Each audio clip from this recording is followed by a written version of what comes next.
Good morning, students. Now today we will start the next topic in the financial management, the factors determining the capital structure.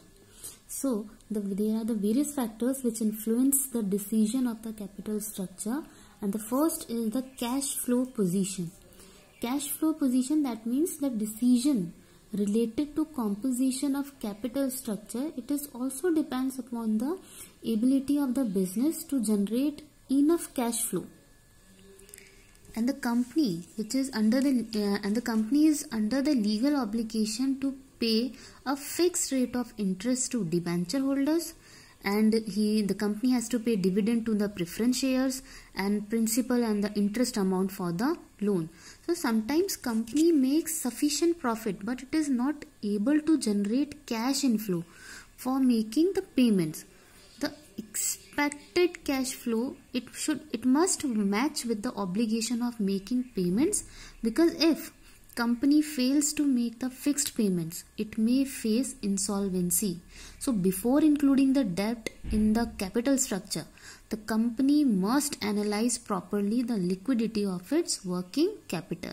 So in short, I can say a company employs more of debt securities in its capital structure if company is sure of generating enough cash inflow, and whereas if there is a shortage of cash, then it must employ more of equity in its capital structure, as there is no liability of company to pay its equity shareholders.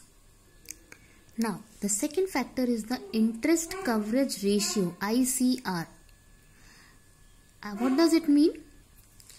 It refers to number of time the company is earning before interest and taxes, EBIT, cover the interest payment obligation. It refers to number of time the company is earning before interest and taxes cover the interest payment obligation. So ICR is equals to earning before interest and tax upon interest. Now what does it mean? That means high ICR. High ICR means companies can have more of borrowed funds securities, whereas lower ICR means less borrowed funds securities. Now the third factor is debt service coverage ratio, DSCR. What does it mean? It is one step ahead ICR. This is the next step, or the next step ahead ICR. ICR covers the obligation to pay back interest on debt, but DSCR takes care of return of interest as well as the principal repayment. And DSCR is equals to profit after tax plus depreciation plus interest plus non-cash expenditure written off upon preference dividend plus interest plus repayment obligation. If DSCR is high, then company can have more debt in capital structure, as high DSCR indicates better ability of the company to repay its debt. But if DSCR is less, then the company must avoid debt and depend upon equity capital only. Now after DSCR and ICR, now the next factor is return on investment. Return on investment is another crucial factor which helps in deciding the capital structure. If return on investment is more than rate of interest, then company must prefer debt in its capital structure. And if return on investment is less than the rate of interest to be paid on debt, then the company should avoid debt and the company should rely on the equity capital only. So this point is explained earlier also in the financial gearing, the example which I have given you. Next factor is the cost of debt. That means if the firm can arrange the borrowed fund at the low rate of interest, then it will prefer more of debt as compared to the equity. Next factor is tax rate. That means high tax rate makes debt cheaper, as interest payment and interest paid to the debt security holder is subtracted from the income before calculating tax, whereas the companies have to pay tax on dividend paid to the shareholders. So high end tax rate means prefer debt, whereas low tax rate we can prefer equity in the capital structure. Next factor is cost of equity. That means another factor which helps in deciding the capital structure is cost of equity, and owners or the equity shareholders expect a return on their investment. That means earning per share. So as far as debt is increasing earning per share EPS, then we can conclude it in the capital structure, that we can include it in the capital structure. But when EPS starts decreasing with inclusion of debt, then we must depend upon equity share capital only.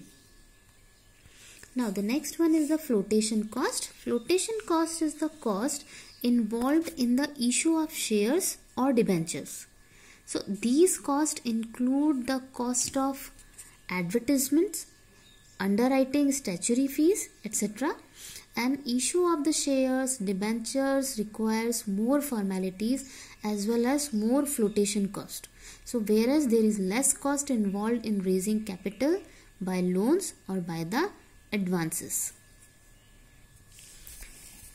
Next is risk consideration. Financial risk refers to a position when a company is unable to meet its fixed financial charges such as interest, preference dividend, payment to the creditors, etc. So if firm's business risk is low, then it can raise more capital by issue of the debt securities, whereas at the time of the high business risk, it should depend upon the equity. 10th factor is flexibility. Flexibility means excess of the debt may restrict the firm's capacity to borrow the funds further. So to maintain the flexibility, it must maintain some borrowing power to take care of the unforeseen circumstances. So it restricts to the borrowing capacity of the firms. Next, 11th factor is control.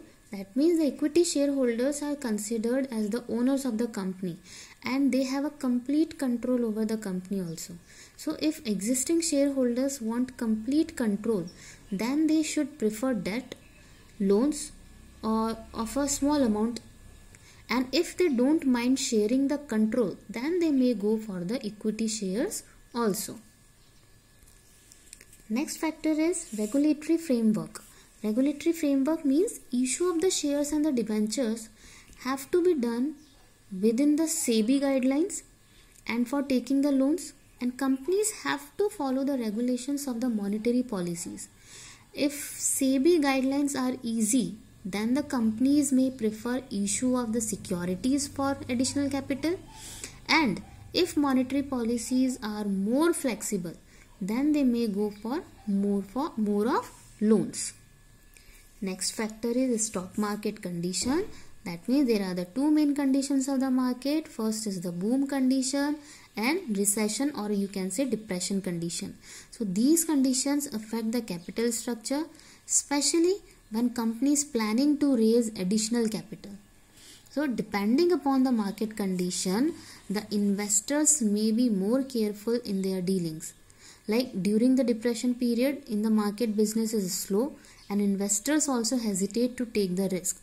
So at this time it is advisable to issue the borrowed fund securities, as these are less risky and it ensures the fixed repayment and regular payment of the interest. But if there is a boom period, the business is flourishing and investors also take risk and they prefer to invest in the equity shares to earn more in the form of a dividend. Now the last factor is the capital structure of other companies. That means some companies frame their capital structure according to the industrial norms. But proper care must be taken, as blindly following the industrial norms may lead to the financial risk. So if firm cannot afford high risk, it should not raise more debt only because other firms are raising. Okay, so that means the companies have to frame their capital structure according to their facilities also.